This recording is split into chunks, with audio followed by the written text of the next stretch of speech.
Madame, Monsieur, bonjour. Merci de nous rejoindre. À la une de l'actualité, à l'approche de la saison estivale, d'importants projets sont en cours pour fluidifier le trafic routier. Exemple ce matin, la route nationale 12 et la RN 73 qui connaissent actuellement des travaux de réhabilitation, modernisation également à Biskra de la RN 83, tronçon d'une portée stratégique puisqu'il relie Biskra au Wilaya de l'Est.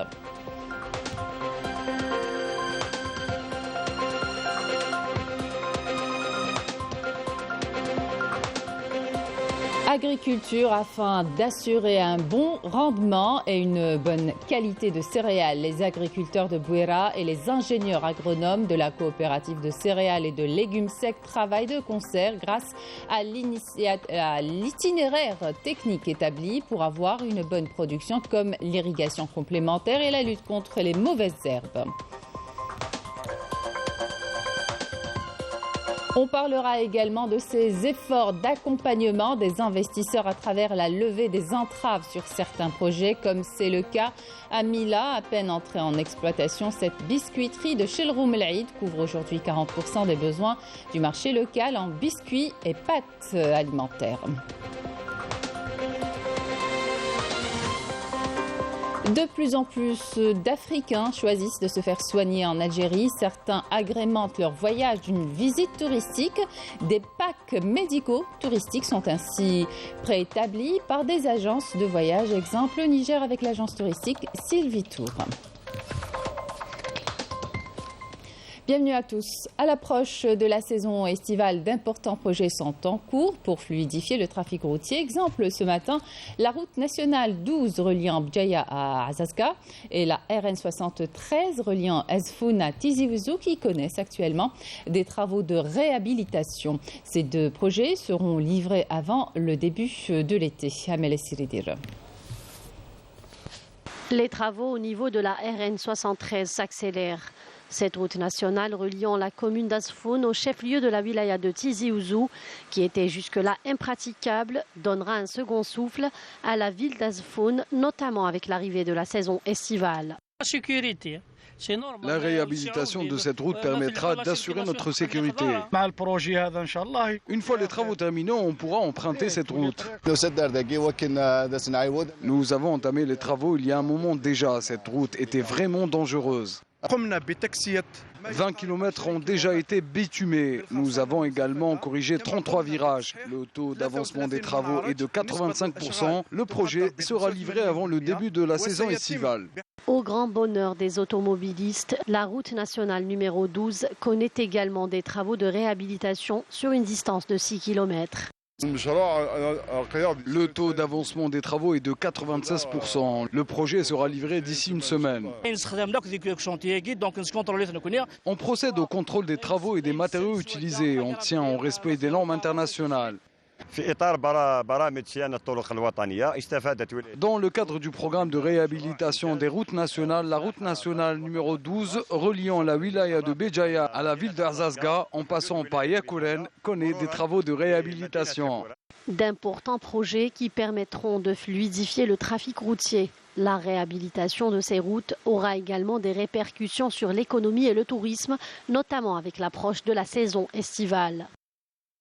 Et les projets de dédoublement des routes nationales à Biskra vont bon train. Les usagers de la RN3 et la RN 83 pourront bientôt emprunter les nouveaux axes d'évitement puisque les travaux sont en voie d'achèvement, ce qui permettra de désengorger le trafic et dynamiser ainsi le transport des marchandises entre Biskra et les wilayas de l'Est. Les détails avec Raouf Habouch. La route nationale 83, l'une des routes les plus dangereuses de l'Algérie, notamment le tronçon de 15 km reliant Beskala à Sidi Ourba. Ici, les travaux battent leur plein pour moderniser et élargir ce tronçon. Objectif, fluidifier la circulation et réduire les accidents de la route tout en soutenant les échanges commerciaux entre Beskala et les wilayas de l'Est. Nous nous trouvons au niveau de la route nationale 83. Sur le tronçon Sidi Ourba Biskara, le taux d'avancement des travaux a dépassé les 70%. Une fois la couche de finition terminée, le projet sera enfin prêt.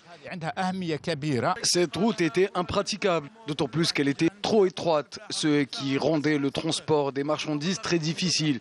Dieu merci, aujourd'hui, avec le dédoublement de cette voie, les choses sont beaucoup plus simples.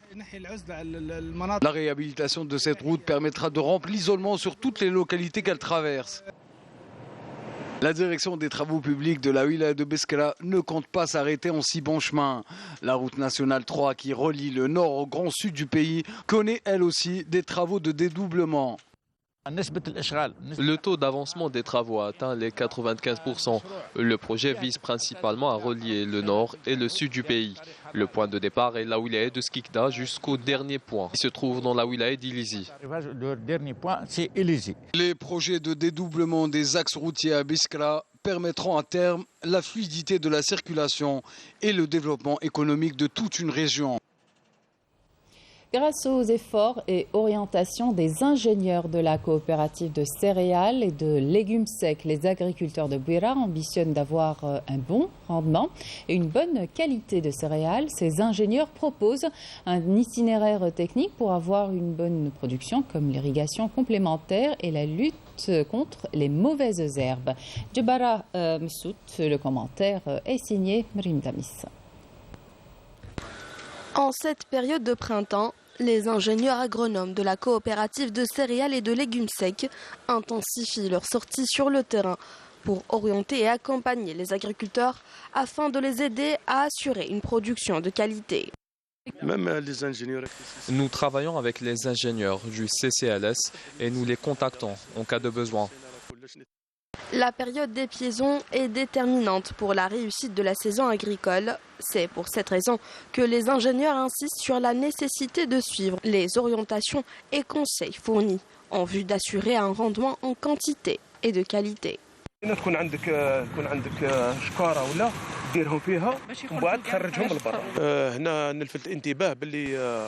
Comme vous le voyez, cette parcelle est verdoyante, malgré le manque d'eau, et cela grâce au respect de l'itinéraire technique. Nous demandons aux agriculteurs de suivre à la lettre l'itinéraire technique établi pour avoir une bonne production abondante. Notre objectif, c'est d'orienter l'agriculteur, l'initier à suivre les techniques modernes comme l'irrigation complémentaire, lutter aussi contre les mauvaises herbes et recourir à l'utilisation des engrais en temps voulu pour avoir ainsi une production abondante et atteindre l'autosuffisance pour les prochaines années. De plus en plus d'agriculteurs suivent les conseils et les recommandations des ingénieurs agronomes car en appliquant leurs orientations, notamment en matière d'itinéraire technique et d'irrigation complémentaire, ils s'assurent une bonne récolte de nature à répondre aux besoins du marché national. 6 autorisations exceptionnelles d'exploitation ont été remises récemment à Chel Romlaïd, au sud de Mila, à des projets d'investissement privés dans plusieurs communes de la wilaya. On s'intéresse aujourd'hui à une biscuiterie implantée à Chel Romlaïd ayant bénéficié de mesures de levée d'entrave. Elle couvre aujourd'hui 40% des besoins du marché local en biscuits et pâtes alimentaires. Commentaire Walid Yousfi. À peine entrée en exploitation, cette biscuiterie de Chel Romlaïd couvre aujourd'hui 40% des besoins du marché local en biscuits et pâtes alimentaires. Un résultat obtenu grâce à la levée d'obstacles qui a permis à terme de créer plusieurs postes d'emploi. À l'exemple de Fodel, natif de la région, il occupe aujourd'hui un poste permanent dans cette biscuiterie. J'ai acquis de l'expérience et j'ai même pu développer mon savoir-faire. Nous produisons près de 300 tonnes de pâtes et 150 tonnes de biscuits par mois, ce qui nous permet d'alimenter le marché local et d'exporter une partie de la production. En 2023, nous avons exporté pour $120 000 de biscuits et pâtes alimentaires. Un acquis pour la wilaya de Mila qui, de son côté, met tout en œuvre pour accompagner les opérateurs économiques et leur assurer un climat d'affaires propice à l'investissement. Je souhaite investir ici pour contribuer au développement économique du pays et baisser le taux de chômage.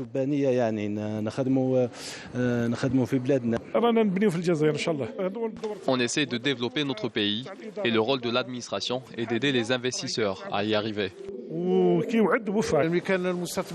Auparavant, c'était les investisseurs qui se déplaçaient vers l'administration. À présent, c'est l'administration qui fait ce déplacement. Il ne nous reste qu'une trentaine de dossiers d'investissement à étudier. À partir de là, ceux qui ne sont toujours pas entrés en exploitation recevront des avertissements.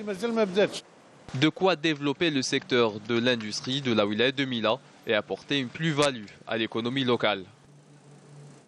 Une fois la longue période de jeûne achevée et les fêtes terminées, le retour à une hygiène alimentaire ordinaire n'est pas chose facile. Entre la phase de restriction et celle du relâchement, notre système digestif passe par plusieurs étapes. Mejda Jahmoun s'est intéressée au sujet, notamment à la question de comment préserver les bienfaits du jeûne. Reportage. Après 30 jours de jeûne, les Algériens reprennent leur rythme alimentaire habituel. Café, petit déjeuner varié, certains attendent avec impatience les gâteaux de l'Aïd, d'autres y vont progressivement. Alors comment font les Algériens pour regagner ce rythme-là ? Il faut aller doucement, progressivement et par parcimonie, manger.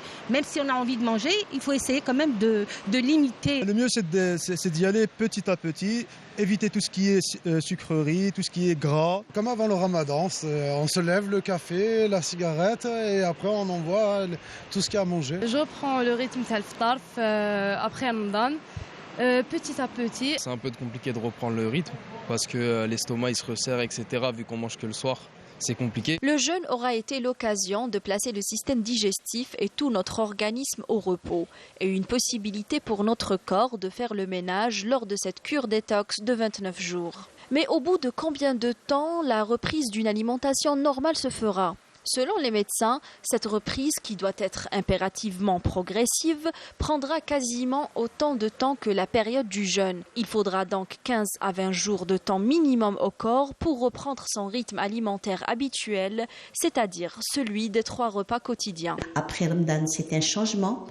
Alors que normalement le corps doit s'adapter progressivement au changement. Le tube digestif, l'estomac et les intestins font leur propre diète. Donc le microbiote ne doit pas être chamboulé. L'estomac est déjà mis au repos puisqu'on jeûne 16 heures par jour. Et après Ramadan, donc il faudrait que la transition se fasse progressivement et d'une façon très soft, parce que sinon ça engendre des perturbations. Des perturbations comme les indigestions et les intoxications. C'est pourquoi il est recommandé de privilégier les aliments digestes afin d'éviter tout problème, sans oublier de s'hydrater régulièrement et de respecter les heures de sommeil. Consommer beaucoup de fibres, éviter de consommer trop de sucre, et c'est ça le problème, c'est le problème des gâteaux pendant l'Aïd. Donc si par exemple on consomme des gâteaux, surtout là je m'adresse aux diabétiques, il faudrait savoir équilibrer, éviter tout ce qui est gras, trop gras aussi, parce que le gras irrite la muqueuse œsophagienne. Essayer donc de varier un petit peu ces repas. Il ne faut pas oublier de boire. L'hydratation est très importante. Il faut prendre 2,5 litres à 3 litres d'eau par jour. Il faudrait apprendre aussi à retrouver ses horaires de sommeil.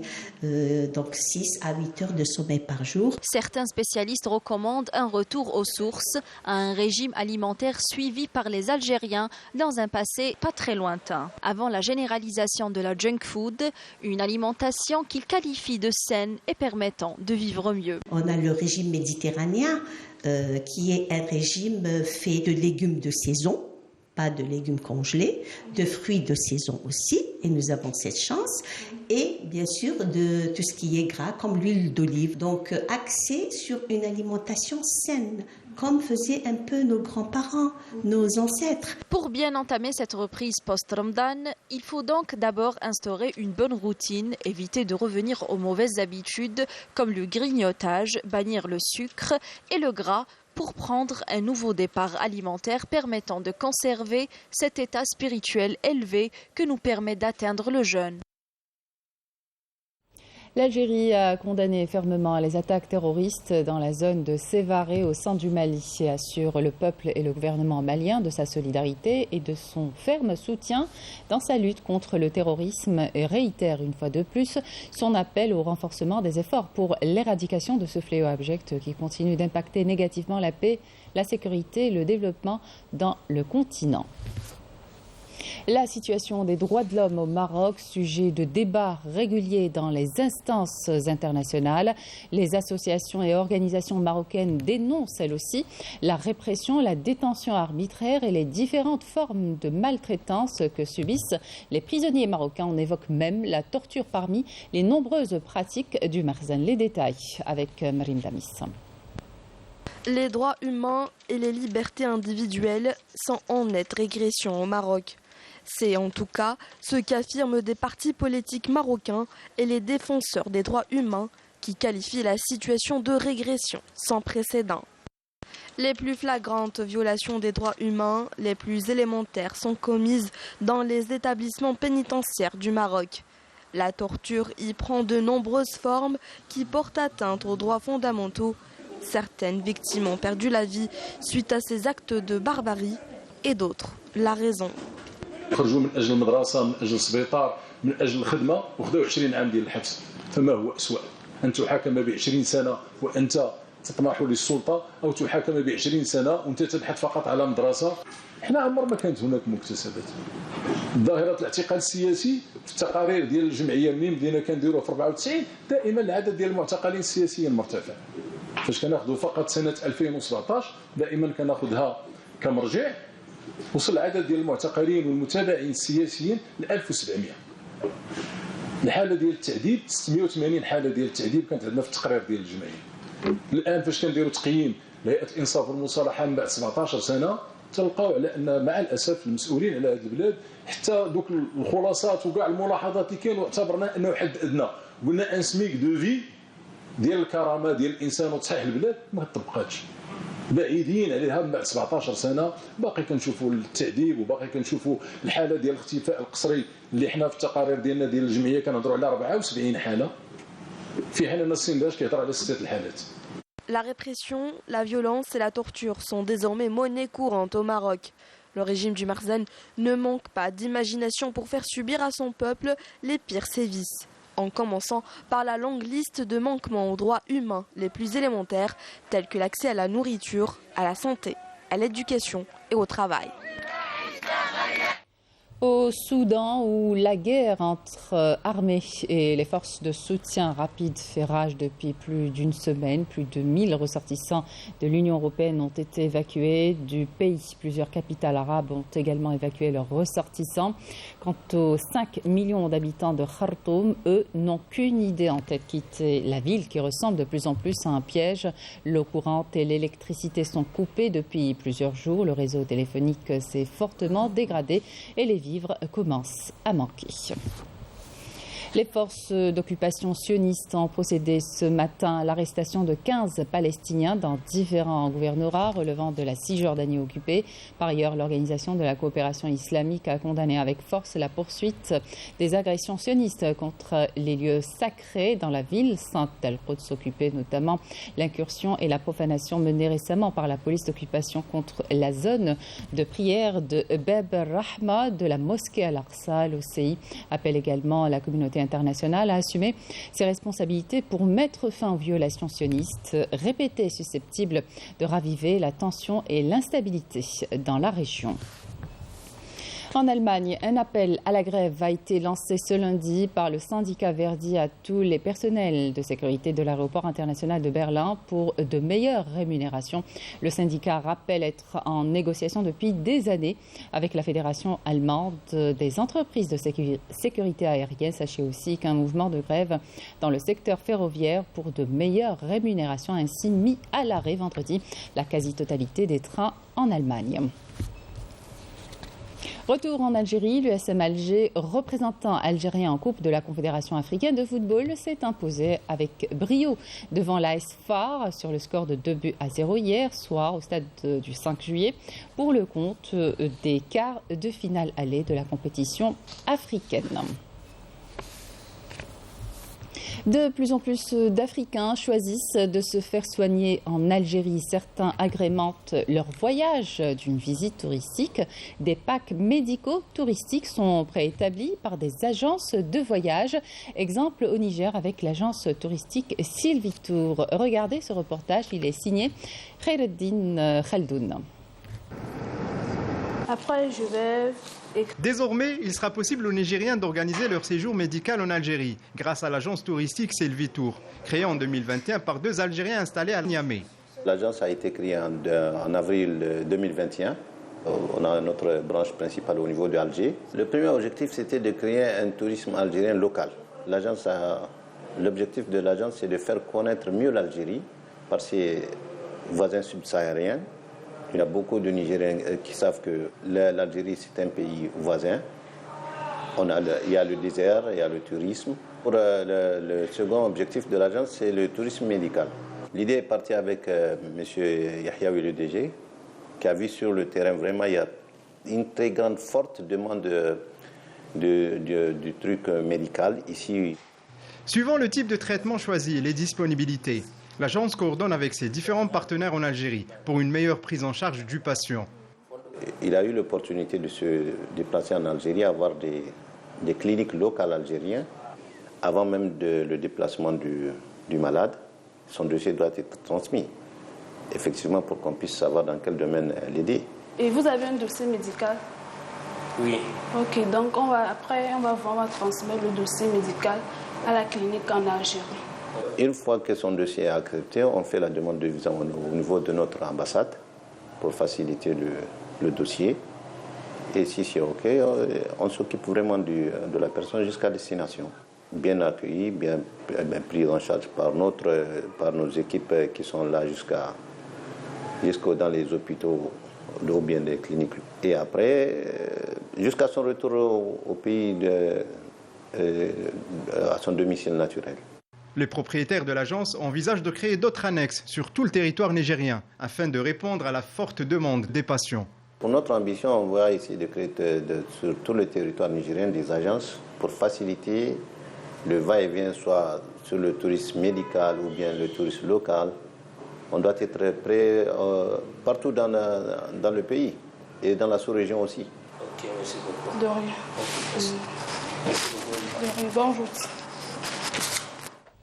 À l'occasion du mois du patrimoine, on vous fait découvrir l'un des plus anciens monuments de l'Algérois, si ce n'est le plus ancien, Jama' Sidi Ramadan, qui trône toujours à la vieille Casbah. Cet édifice érigé au Xe siècle est témoin des racines et de l'histoire de la Médina. La mosquée a été réhabilitée en 2006 et joue pleinement son rôle cultuel et culturel. Reportage Yanis Aït Belkacem.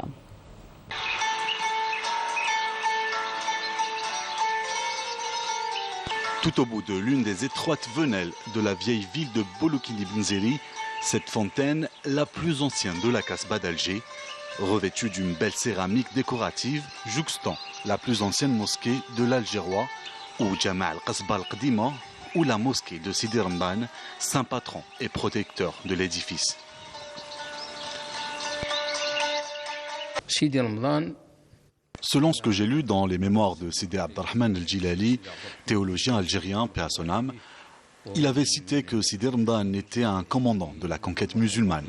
Et certains récits disent que c'est un saint homme. Sur une superficie de 400 mètres carrés avec un minaret de 12 mètres de hauteur, ce lieu de culte emblématique a été restauré en 2006 et peut accueillir jusqu'à 1000 fidèles. Quant à la période de son édification, les historiens évoquent 2 sources. Le premier noyau dans lequel se trouve cette mosquée, c'est le plus ancien qui date quand même du Xe siècle. Et on suppose que la mosquée a été construite en 935. Après Jésus-Christ. Cette mosquée a été construite sur les ruines de la Casbah berbère, voire même à l'époque médiévale. Je pense même qu'elle a été construite sur des ruines romaines.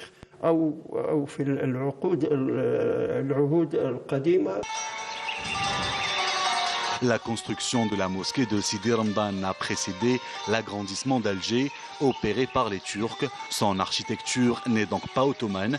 Elle aurait été construite entre le Xe siècle et le XIe siècle pendant la période des Almoravides. L'architecture, elle est très basique, c'est-à-dire c'est une architecture locale, couverte de tuiles. C'est une architecture très simple. Il n'y a pas d'artifice, il n'y a pas de mosaïque, ou il n'y a pas de céramique dessus. C'est le type d'architecture amazigh, Amazigh de chez nous. On privilégie beaucoup plus la prière et la méditation dans les mosquées à cette époque-là par rapport à ce qu'on retrouve un peu plus tard par les Ottomans. Ils ont ramené toute cette décoration qu'on va retrouver par exemple dans les autres mosquées de la Casbah.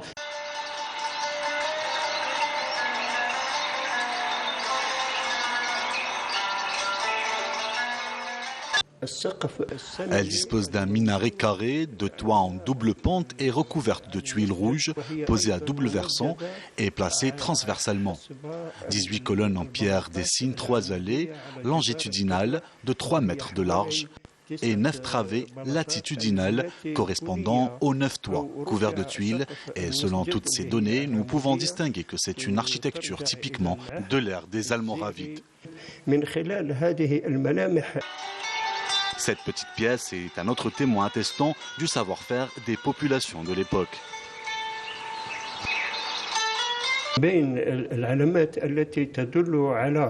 Autre détail architectural qui confirme qu'elle a été édifiée depuis l'ère des Almoravides, c'est cette pièce dans laquelle on range la chair, une caractéristique qui est propre aux Almoravides. Lieu de culte emblématique situé dans la haute Casbah, près du lieu où s'élevait Qasba al-Qdima, la mosquée de Sidi Ramadan garde son cachet d'antan. Elle est classée patrimoine national. Elle allie simplicité et raffinement, tout comme la citadelle qui l'accueille.